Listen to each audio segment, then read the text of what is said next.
tout à l'heure, c'est de tout faire pour nettoyer l'espace politique béninois de ses adversaires politiques les plus coriaces. Donc il fait tout, soit pour les mettre en prison, il leur invente des histoires de drogue, alors que bon, je veux dire que lui-même et sa famille, en ce qui concerne les questions de drogue, il y a beaucoup de choses qui pourraient être dites, mais ce sera un autre sujet.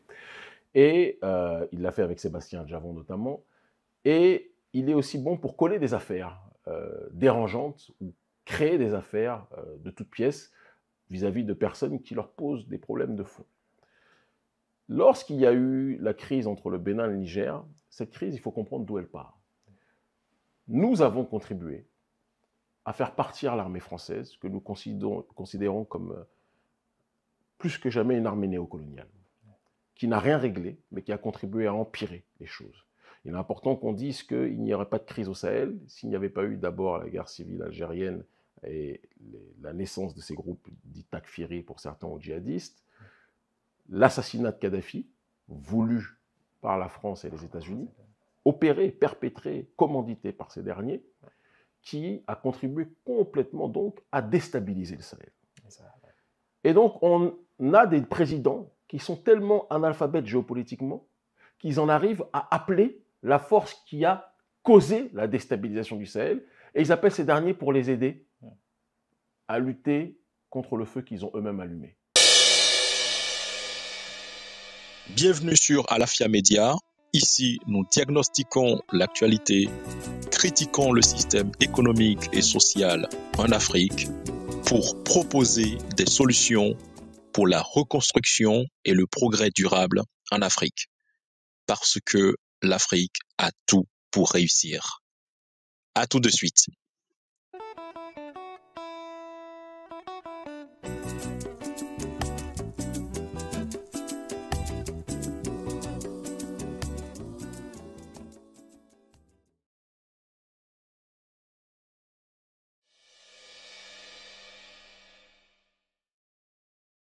Bonjour, Monsieur Kémy Séba. Bonjour à vous. Soyez les bienvenus sur notre plateau. Donc, vous êtes le président de l'ONG Urgence panafricaniste. Vous êtes idéologue et militant pour la lutte d'autodétermination des peuples africains. Vous êtes suivi par des millions d'Africains de par le monde. Vous êtes par ailleurs le conseiller spécial du président du Niger, le général Abdourahmane Tiani. Vous avez annoncé votre volonté de se présenter à la présidentielle de 2026 au Bénin. Donc, pour commencer, qu'est-ce qui motive cet engagement? Alors déjà, je vous remercie pour votre invitation. Et il est important toujours de préciser le contexte d'où nous partons pour comprendre exactement là où nous nous situons et là où nous allons. Il se trouve que nous menons depuis 25 ans. 25 ans, c'est une longue durée. Ce combat pour l'autodétermination de nos populations, pour la protection de nos populations, pour la justice sociale, contre la globalisation néolibérale, contre la déstabilisation de nos États, contre la négrophobie systémique. Nous avons, je pense, en 25 ans, contribué à faire beaucoup bouger les lignes à un niveau métapolitique, à tel point que certains États nous considèrent comme responsables de la montée de sentiments qu'ils taxent de manière impropre, à mon sens, d'anti-français. Ce n'est pas ma démarche, mais en tout cas, nous travaillons contre le néocolonialisme sous toutes ses formes, et certains nous rendent responsables de la baisse d'influence de ce néocolonialisme-là. Et nous ne sommes qu'au début parce que nous comptons aller le plus loin possible dans ce cadre-là. Il se trouve qu'il arrive un moment lorsque vous êtes dans la société civile où quels que soient les exploits, quelles que soient les actions menées, quel que soit le travail politique de fond effectué, vous arrivez à un plafond de verre parce qu'il y a un moment où vous devez, dans le cadre de vos activités, passer la main de la société civile aux institutionnels. Et si les institutionnels ne font pas le travail qui est le leur, pour justement prendre le relais du travail que vous avez réussi à effectuer au sein de la société civile avec votre organisation, il arrive un moment où un sujet qui a été activé, exposé et secoué sur la place publique ne peut pas connaître sa véritable transformation parce que les forces institutionnelles demeurent, in fine, quoi qu'on en dise, des entités qui décident de comment tel ou tel sujet politique ou sociétaux doivent être traités et changés ou pas. Je prends un exemple très simple, c'est la question du franc CFA. Même si c'est une question parmi tant d'autres, mais tout le monde sait que c'est un de nos combats de fond.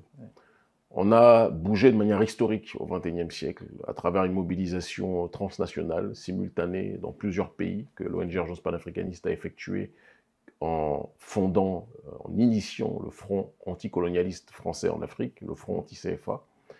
Et on a réussi à remettre au goût du jour une question qui auparavant était incarcérée entre les mains d'une petite poche de l'intelligentsia africaine et qui avait parfois une attitude très pédante vis-à-vis de la masse.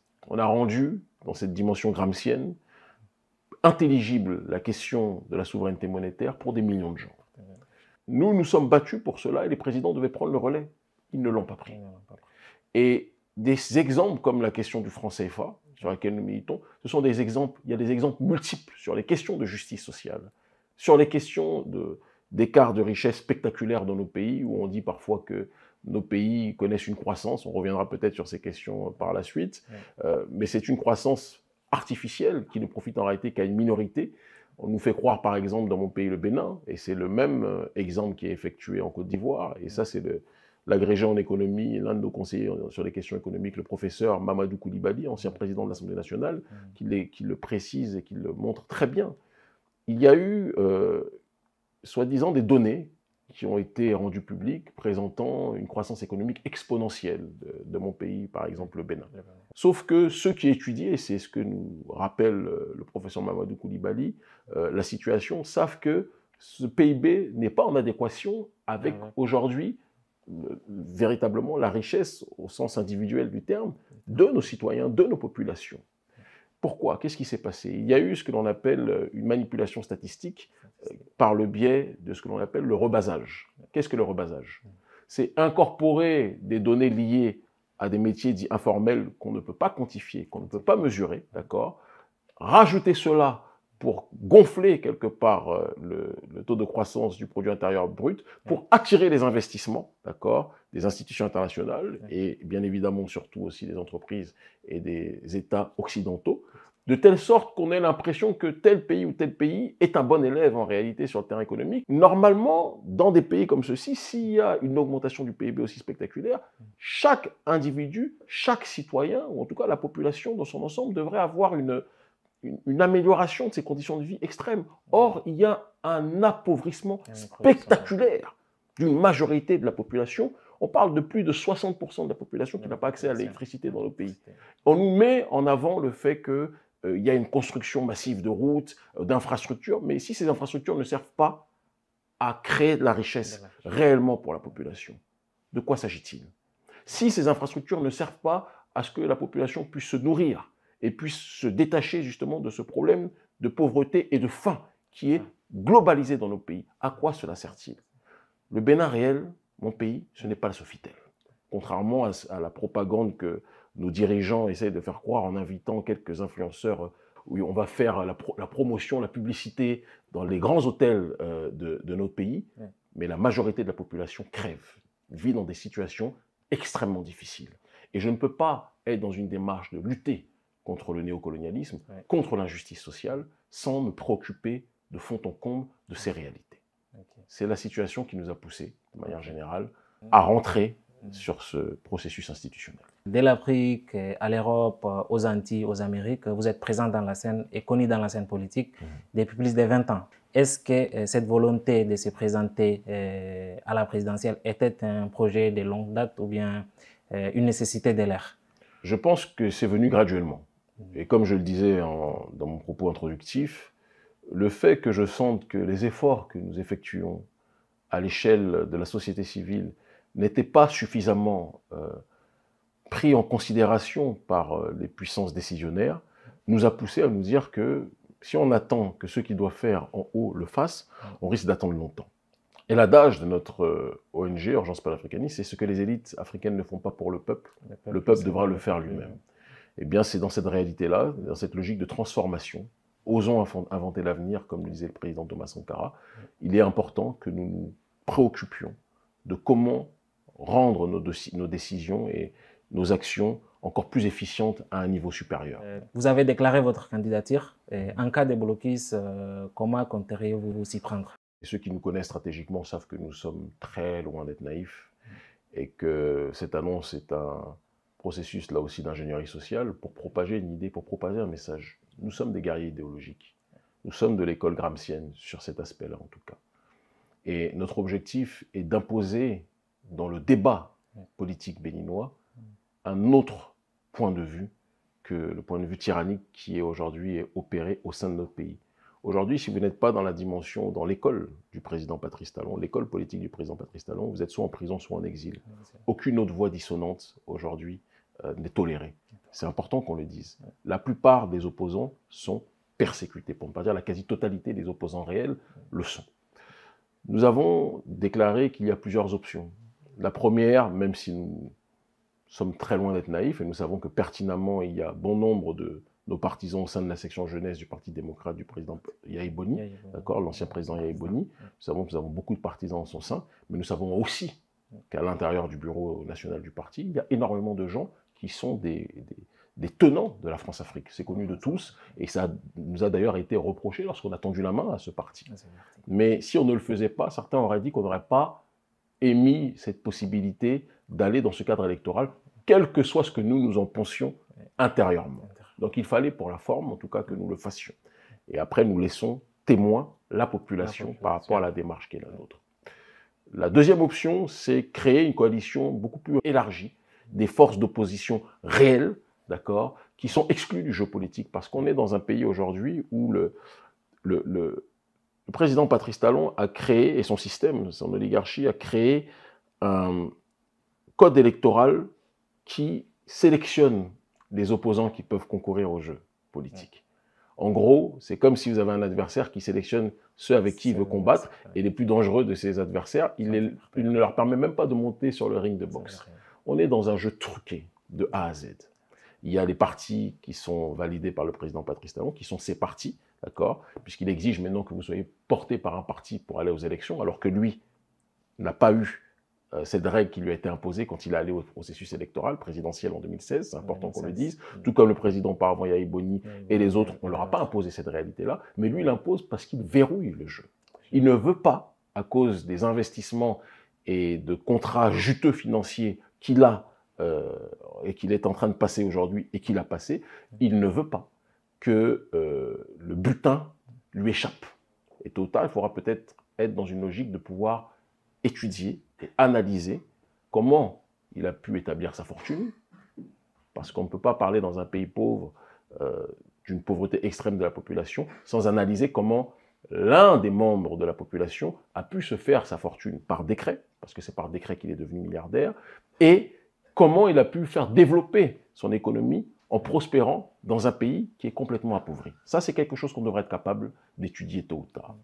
Et donc, il y a cette option d'élargir la sphère de la coalition pour demander un jeu électoral inclusif, pour dire que les règles qui consistent à ce que si vous n'êtes pas porté par un des partis validés par le président, vous ne pouvez pas concourir, c'est quelque chose de caduque. Que si vous n'avez pas 28 députés qui vous donnent leur parrainage, vous ne pouvez pas vous présenter, c'est quelque chose de caduque. Sachant que les seuls qui ont minimum 28 députés, ce sont les partis du président et le parti d'opposition au sein de la classe politique béninoise, le seul parti d'opposition accepté par le président Patrice Talon, qui est le parti de l'ancien président Yahi Boni. Tous les autres partis politiques ne sont pas reconnus sur ce processus-là et on ne leur donnera pas la possibilité de se présenter. On doit changer ces règles. Parce que si on ne le fait pas, ce que je crains, ce que j'entends, pas ce que je souhaite, mais ce que je vois, c'est qu'il risque d'y avoir une contestation populaire citoyenne, non violente, mais qui risque de se déployer par vagues incessantes dans les temps à venir. Et je le sens de plus en plus fort, ce processus-là arriver. Et je pense que la raison voudrait que la classe politique, dans toutes ses composantes, dans tous ses antagonismes, puisse s'asseoir, échanger, discuter et voir comment on peut réformer le jeu politique. Je suis un gardien silencieux d'un processus souverainiste. J'ai un problème avec l'incapacité de donner la possibilité à tout le monde de pouvoir s'exprimer. Ça, c'est un. J'ai un problème avec l'injustice sociale généralisée. Ça, c'est deux. Et j'ai un problème avec le manque ou le kidnapping de la souveraineté. Ça, c'est trois.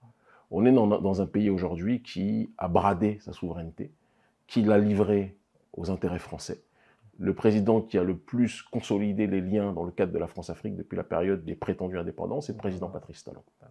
Je pense que c'est quelque chose qui pose problème au niveau national comme au niveau sous-régional. Et ma responsabilité en tant que panafricaniste, qui signifie l'unité des diverses formes d'africanité dans le but d'obtenir une collective souveraineté, c'est de lutter contre ce qui empêche que la souveraineté puisse être véritablement établie. Ce que je veux, ce n'est pas priver les riches de leurs gains ou de leurs richesses. Ce que je veux, c'est une répartition des richesses beaucoup plus juste. Et je veux que l'on puisse être dans un processus de souveraineté avéré. C'est notre obsession, c'est notre projet. Et ce qui est intéressant, c'est que dans certains pays, on nous considère comme des combattants de la liberté, mais les gouvernements africains qui sont systématiquement liés à la France me considèrent comme un semeur de troubles, me considèrent comme un déstabilisateur d'État. Je ne suis pas un déstabilisateur d'État. Par contre, je suis un déstabilisateur fondamental du système néocolonial, et ça, c'est quelque chose de clair. Et si certains travaillent avec le système colonial et m'en veulent de vouloir déstabiliser ce système, c'est que sans doute, ils ont beaucoup de choses à se reprocher en ce qui concerne ces réalités. Donc justement, parlant du néocolonialisme, l'armée française est chassée de partout. Vous avez beaucoup contribué pour que cela soit une réalité. Et dernièrement, le président nigérien a déclaré lors d'une interview que la France a tenté de déstabiliser son pays. Quel est votre avis sur ce sujet? Je vais être très clair. Et vous savez, c'est d'ailleurs une des raisons pour lesquelles, parce que la stratégie du président Patrice Talon, comme je le disais tout à l'heure, c'est de tout faire pour nettoyer l'espace politique béninois de ses adversaires politiques les plus coriaces. Donc il fait tout, soit pour les mettre en prison, il leur invente des histoires de drogue, alors que bon, je veux dire que lui-même et sa famille, en ce qui concerne les questions de drogue, il y a beaucoup de choses qui pourraient être dites, mais ce sera un autre sujet. Et il l'a fait avec Sébastien Adjavon notamment. Et il est aussi bon pour coller des affaires dérangeantes ou créer des affaires de toutes pièces vis-à-vis de personnes qui leur posent des problèmes de fond. Lorsqu'il y a eu la crise entre le Bénin et le Niger, cette crise, il faut comprendre d'où elle part. Nous avons contribué à faire partir l'armée française, que nous considérons comme plus que jamais une armée néocoloniale, qui n'a rien réglé, mais qui a contribué à empirer les choses. Il est important qu'on dise qu'il n'y aurait pas de crise au Sahel s'il n'y avait pas eu d'abord la guerre civile algérienne et la naissance de ces groupes dits takfiri pour certains ou djihadistes, l'assassinat de Kadhafi, voulu par la France et les États-Unis, opéré, perpétré, commandité par ces derniers, qui a contribué complètement donc à déstabiliser le Sahel. Et donc on a des présidents qui sont tellement analphabètes géopolitiquement qu'ils en arrivent à appeler la force qui a causé la déstabilisation du Sahel, et ils appellent ces derniers pour les aider à lutter contre le feu qu'ils ont eux-mêmes allumé. Est-ce que pour éteindre un feu, on appelle un pyromane? Je pense que ça ne fait pas sens pour ceux qui sont dotés de raison. Et donc, lorsque nous avons contribué avec les populations du Niger et les mouvements panafricanistes, principalement, entre autres, mais pas que, il y avait beaucoup d'autres structures à l'échelle globale, internationale, mais l'ONG Urgence panafricaniste a joué plus que jamais son rôle, l'armée française a été chassée. Lorsqu'elle a été chassée, elle a redéfini une nouvelle stratégie. Et le journaliste Thomas Dietrich, journaliste français Thomas Dietrich en parle très bien, il a redéfini une nouvelle stratégie de campement fantôme, de stratégie fantôme. S'installer dans certains pays africains sans désormais dire que c'était des opérations au sol que l'armée française effectuait, simplement présenter les militaires français comme des instructeurs. Parce que si on sait, la population sait que l'armée française est toujours présente explicitement, alors que l'armée française est mal vue par l'opinion publique africaine, dans toute la région, d'accord, dans la plupart des pays d'Afrique francophone, cela risque de créer des troubles. Et donc le président Patrice Talon, qui est en train de sceller des accords records dans le cadre du système néocolonial avec la France, a accepté la présence de l'armée française, qui venait d'être chassée du Niger. Il est important de dire que les généraux de l'armée française, notamment le général Lecointre et d'autres, ont dit qu'ils feront tout pour récupérer. Et pour déstabiliser le nouveau régime du Niger. Donc vous avez deux pays voisins. Un pays voisin, un gouvernement, le gouvernement du Niger, chasse l'armée néocoloniale française. L'armée néocoloniale française va se resituer, en partie, parce qu'il n'y a pas que dans mon pays, mais va se resituer, malheureusement, au Bénin.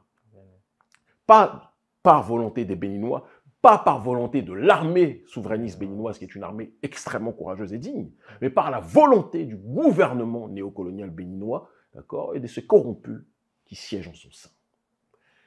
L'armée du Niger a dit que si ça va dans ce cadre-là, même si nous voulons l'unité de tous les Africains, mais on ne peut pas laisser, malheureusement, notre frontière ouverte quand notre pays frère voisin, le gouvernement frère voisin, accepte d'abriter une armée néocoloniale qui a juré qu'elle nous déstabilisera. C'est aussi simple que ça. Le journaliste Thomas Dietrich a parlé de coopérants militaires, d'agents de la DGSE qui sont là, et de militaires français qui opèrent au sol. Quand on parle de coopérants militaires, il faut bien réfléchir à de quoi il s'agit. Moi, lorsque j'étais au Niger, on m'a parlé de certaines entités, d'accord, que ce soit des mercenaires ou autres, qui sont engagés par l'armée française pour agir. Je n'ai fait que dire les éléments dont j'ai eu connaissance. Et face à cette réalité-là, d'ailleurs, le président Patrice Talon et son gouvernement d'illusionnistes et de manipulateurs ont présenté cela comme, soi-disant, une sorte de trahison de ma part, parce que j'ai dénoncé le lien de la France avec le gouvernement béninois. Ça me fait penser un petit peu, même si j'ai très peu d'estime pour ce dernier, au maréchal Pétain, qui qualifiait général de Gaulle d'apatride, parce qu'il avait osé, le général de Gaulle, dénoncer les liens incestueux entre le maréchal Pétain et l'Allemagne nazie. Ça me fait penser, dans un autre ordre d'idée, au Shah d'Iran, pro-occidental, qui qualifiait à l'époque l'imam Khomeini, d'accord, d'apatride, parce qu'il voulait, il condamnait les liens du Shah d'Iran avec les États occidentaux. C'est exactement la même chose. Exactement.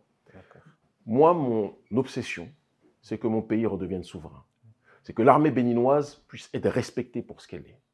Qu'elle puisse avoir les moyens de sa politique, parce qu'on a des soldats extraordinaires, parmi les meilleurs d'Afrique.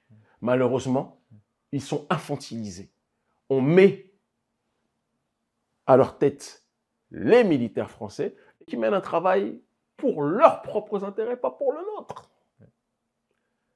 Vous comprenez?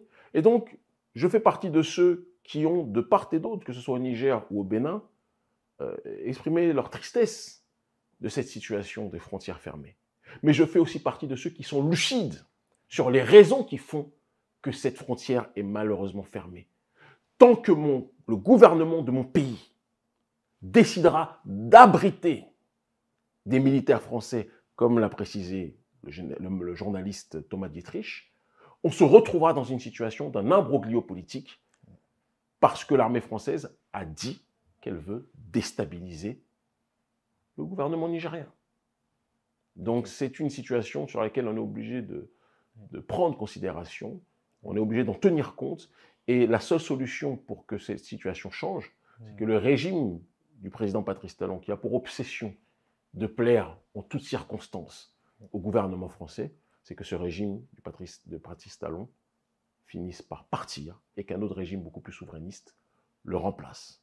Okay. Donc notre obsession, je le dis et je le répète, comme je disais tout à l'heure, c'est d'avoir une coalition élargie, d'accord, d'entités et de forces politiques en exil ou sur place sur le territoire qui se réunissent et qui mettent toute leur énergie pour forcer le président Patrice Talon à changer son fusil d'épaule sur ce terrain-là. Et s'il ne le fait pas, il risque malheureusement, et nous n'en serons pas responsables, d'avoir une réaction du peuple que les responsables politiques que nous sommes et d'autres ne pourront malheureusement pas contrôler, parce que nous, ce n'est pas notre souhait. Nous sommes non violents et nous n'avons pas pour objectif de déstabiliser quoi que ce soit.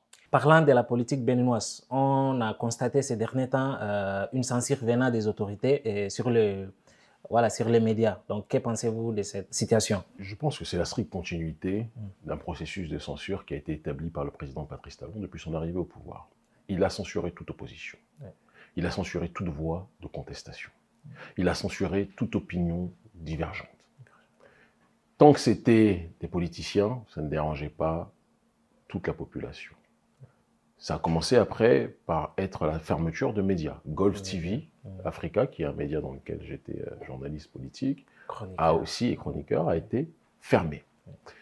Et maintenant, on arrive à un stade où ce sont la plupart des médias qui sont les plus suivis au Bénin, parce que les gens ne regardent plus la ORTB, tout le monde sait que ce sont les employés du président Patrice Talon directement. Parfois, ils passent de l'usine de coton à journaliste en tant que tel sur la télé nationale.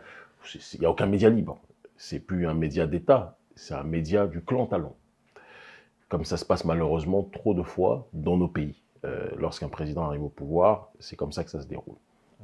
Et ils ont fermé des médias comme Madame Actu, ils ont fermé des médias comme Bénin Reporter Monde, ou des choses de ce style-là, qui sont des médias qui sont à la base regardés par l'opinion publique béninoise, qui a plus confiance dans cette diversité de points de vue relayés par ces médias.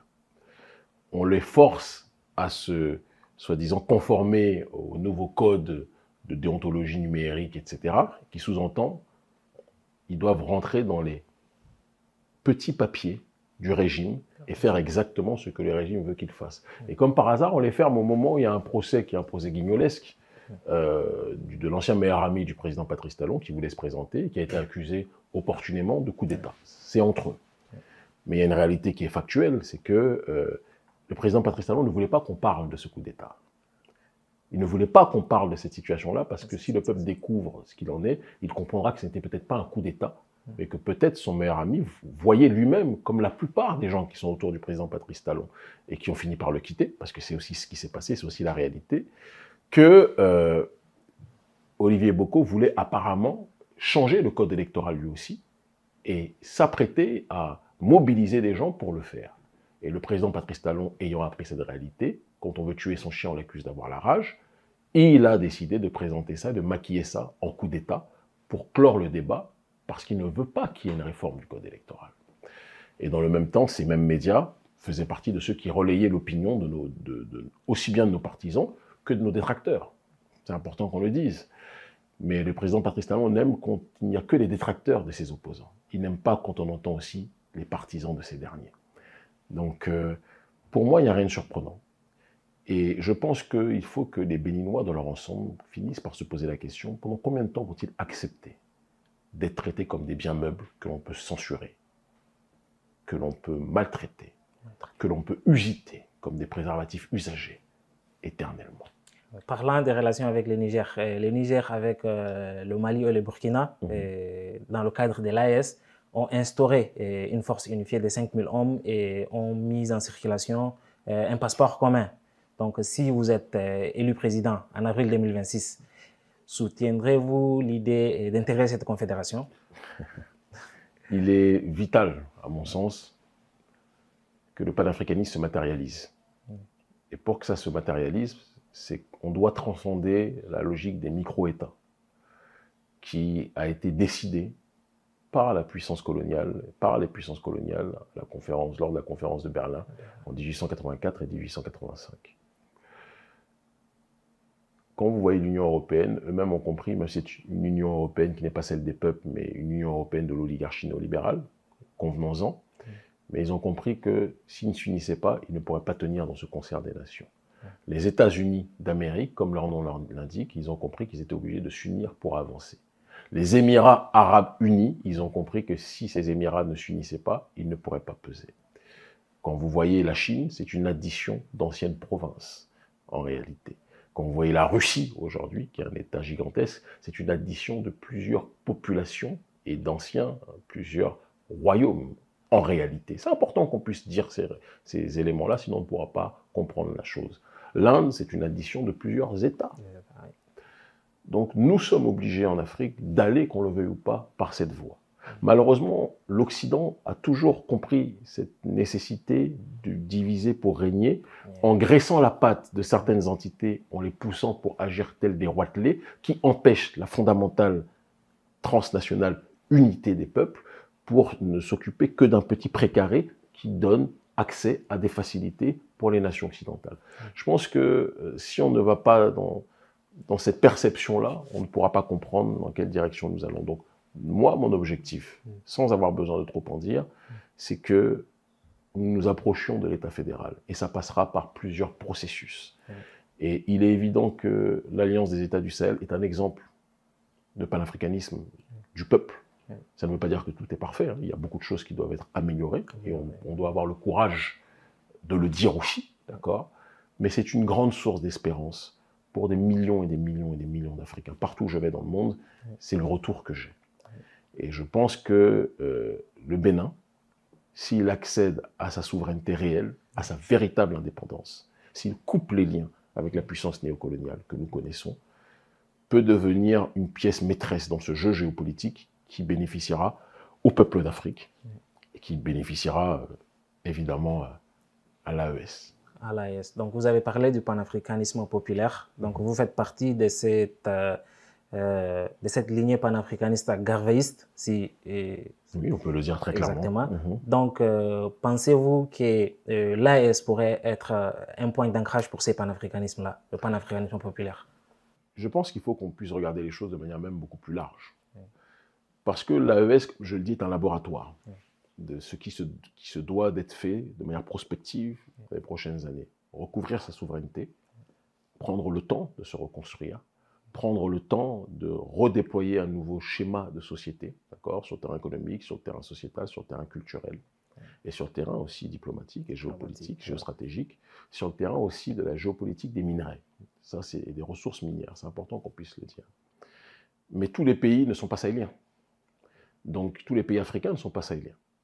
Donc, il arrivera un moment où c'est l'état d'esprit de l'AES qui devra être répercuté un peu partout sur le continent.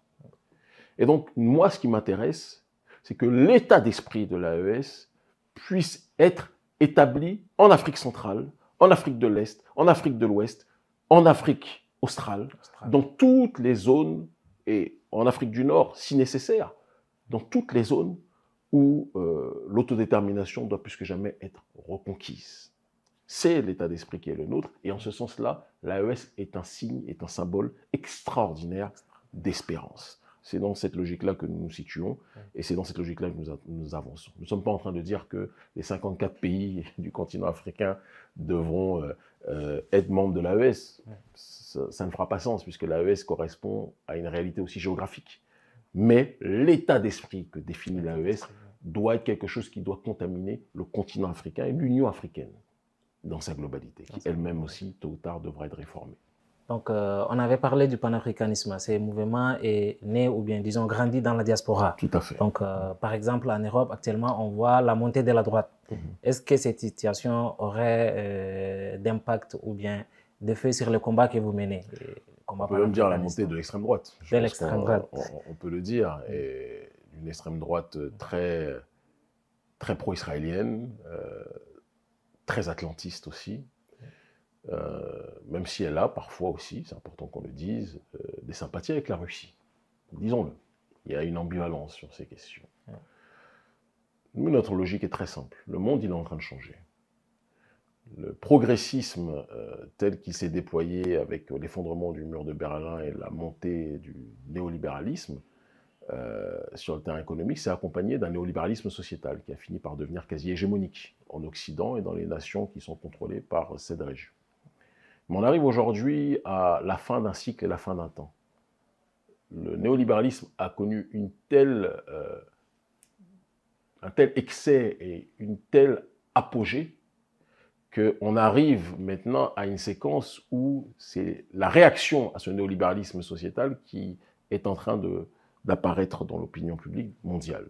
Et cette réaction se caractérise par une sorte de montée des idées illibérales, d'accord, et d'un refus du progressisme néolibéral dérégulé que nous connaissons avec les théories du genre, ce que certains appellent la dictature des minorités, qu'elles soient sexuelles, etc., etc. C'est ce qui se passe en Occident, et c'est ce qui se passe pas qu'en Occident d'ailleurs, parce que ceux qui voyagent un minimum dans le Sud global voient que, en réalité, des peuples qui sont la plupart du temps enracinés et attachés à leur identité sont beaucoup moins tolérants vis-à-vis de l'agenda de forces néolibérales sociétales comme le Parti des démocrates aux États-Unis ou des partis soi-disant de gauche sociétale en Occident.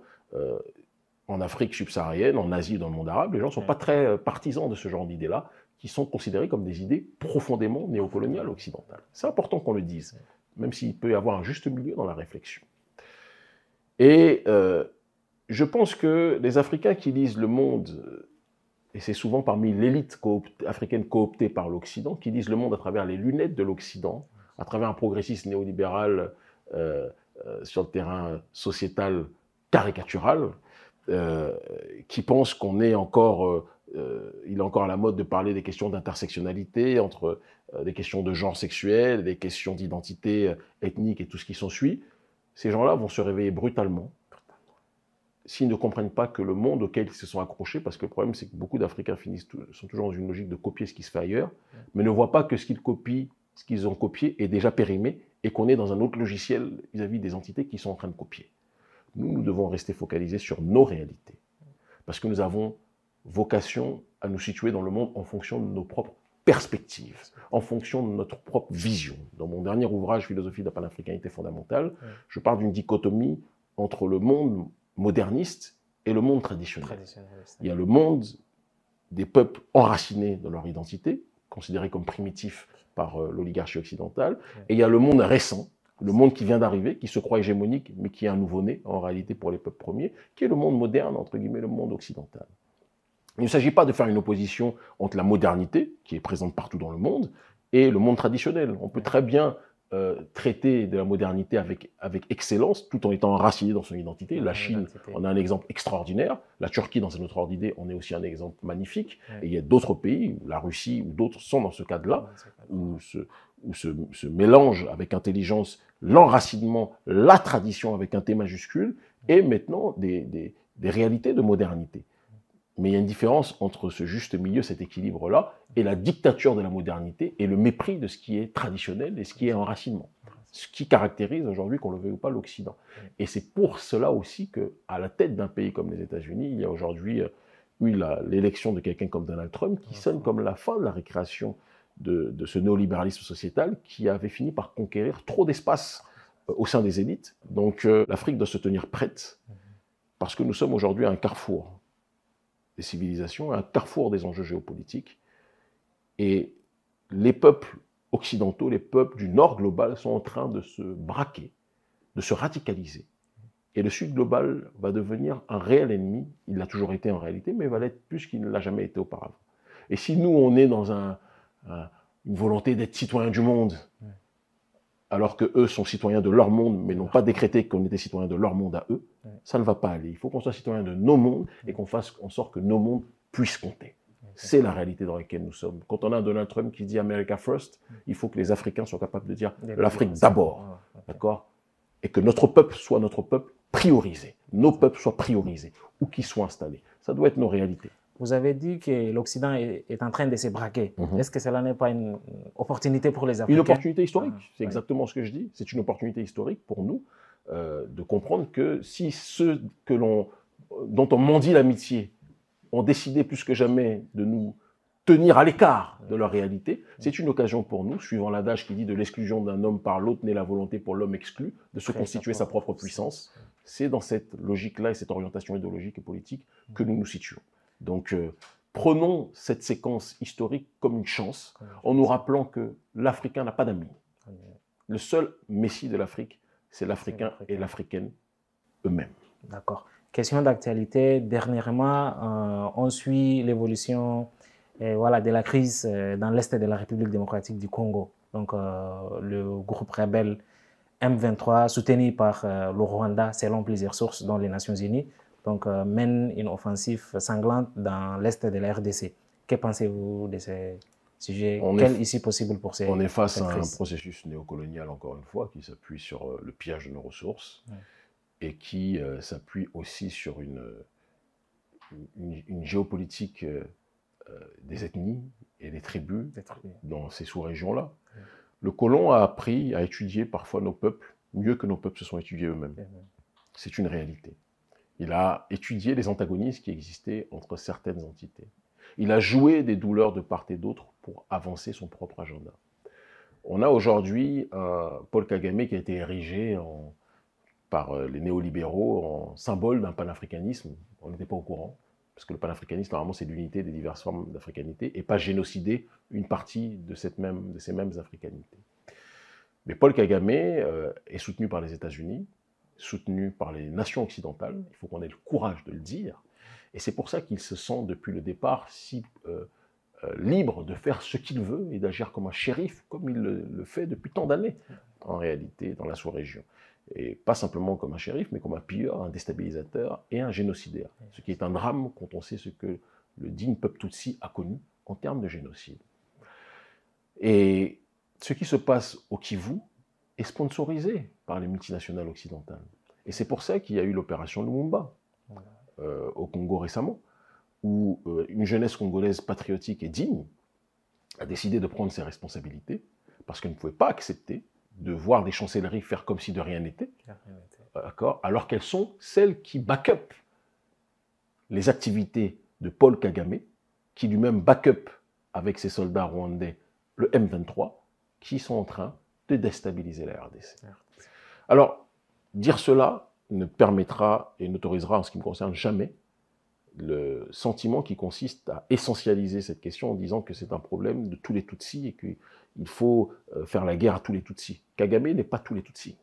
Je connais d'innombrables Tutsis qui sont contre Paul Kagame. Je connais d'innombrables Tutsis qui dénoncent ce qui se passe en RDC. Mais Kagame est un problème géopolitique majeur pour l'Afrique aujourd'hui. Et si on ne prend pas en considération cela, on va reculer de 30 ans sur un certain nombre d'enjeux. Et je pense qu'il faut qu'on ait le courage de le dire avec la plus grande simplicité.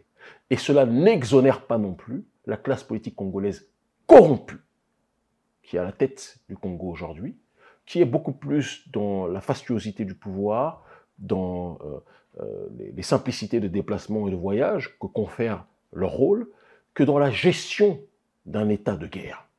Moi, je suis au Niger, je voyage dans l'AES, je sais ce que sont les pays en guerre. Ce n'est pas la sensation que j'ai quand je vois la classe politique de Kinshasa. Et dire cela ne signifie pas que j'ai quelque chose de personnel contre eux, mais ça ne va pas. Et on ne peut pas aimer des gens sans leur dire la vérité. Ils sont co-responsables, eux, et évidemment ceux qui les ont précédés, de cette situation qui existe aujourd'hui. Donc le problème du M23 est un problème de néocolonialité et de pillage de nos ressources. Et Kagame n'est qu'un proxy d'intérêt qui le dépasse de très loin en réalité, ce qui n'exonère pas de ses responsabilités. Et nous devons le condamner avec la plus grande force, lui, son clan, d'accord, et les nations occidentales qui le soutiennent derrière, officieusement, et nous devons aussi condamner l'inaction, le côté inopérant de la classe politique congolaise qui ne prend pas ses responsabilités. Voilà. Ok, Kémy Séba, un dernier mot. Ce que je dirais, c'est que ce que les élites africaines ne font pas pour le peuple doit le faire lui-même. Et donc 2025 va être une année agitée à l'échelle internationale pour le peuple africain. Parce que, en tout cas, nous allons tout faire pour faire bouger des lignes, puisque les forces institutionnelles ne font pas le travail qui est le leur. Nous allons réactiver la question, c'est ce que j'ai commencé à faire, du franc CFA, plus que jamais. Ça, c'est à l'échelle globale et internationale. Et sur le terrain maintenant beaucoup plus local, en ce qui concerne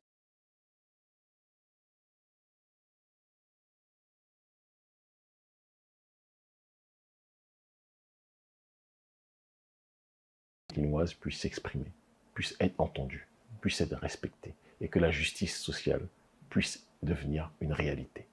Et je lance un appel aussi à une partie minime de la diaspora qui se laisse avoir par les manipulations du président Patrice Talon et de son clan, qui ont décidé d'engager, via des agences d'influenceurs, des gens pour valoriser ce qu'eux font. Ne vous laissez pas blaguer par la fastuosité. Thomas Sankara disait « Mieux vaut l'eau potable pour tous que le champagne pour quelques-uns ». Faites attention à ce que l'on vous montre dans le micro-Cotonou, parce que le Bénin, ce n'est pas que ça. Notre peuple souffre. Notre peuple souffre réellement. Les mères de famille souffrent réellement. Les pères de famille souffrent réellement.